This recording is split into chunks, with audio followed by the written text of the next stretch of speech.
How do you light your home? It seems like an easy question. Everybody knows you get a light bulb and you put it into the socket and it has a wire that's connected to the electrical system of your house, and it goes out to the grid, and all you have to do is flip a switch, power comes on.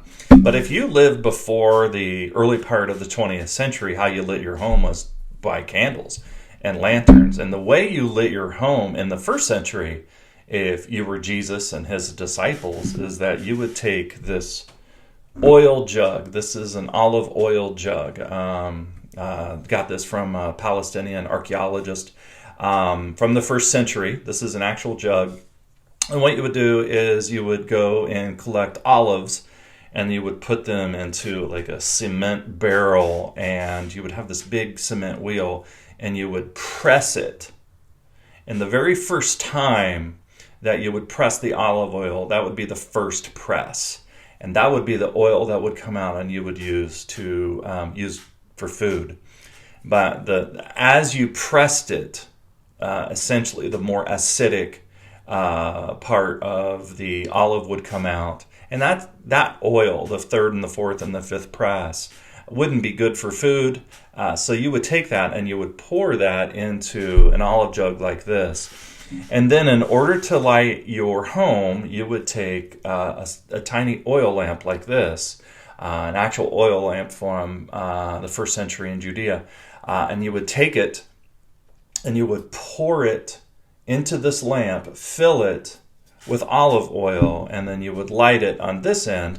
And then you would take it and you would put it in the corner of your house in an area that would project the most light.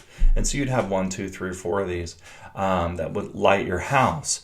And when Jesus talked about being a disciple, he envisioned us sharing our faith with other people. And it's no coincidence that he uses the imagery of being in a house when it's dark and lighting these little olive oil lamps.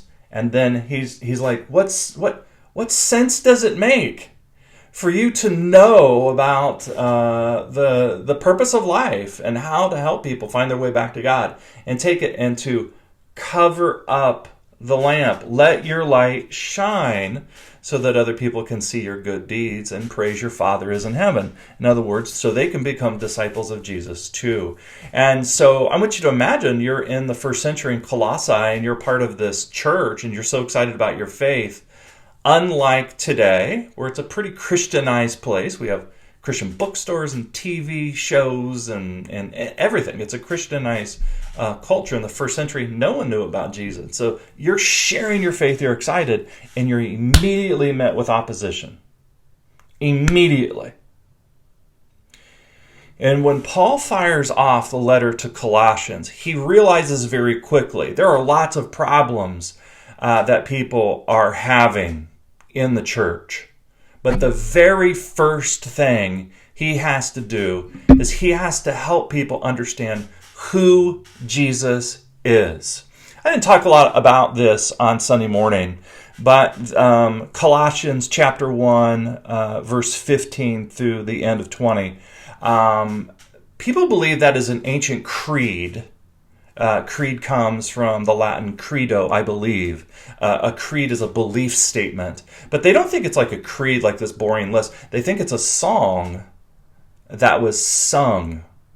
And this verse, this passage that you're going to look at today, is one of the most ancient, sacred, and beautiful passages of Scripture in the New Testament.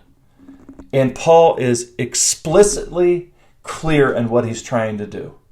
You're going to face all kinds of threats. You're going to face all kinds of challenges. You're going to face all kinds of problems.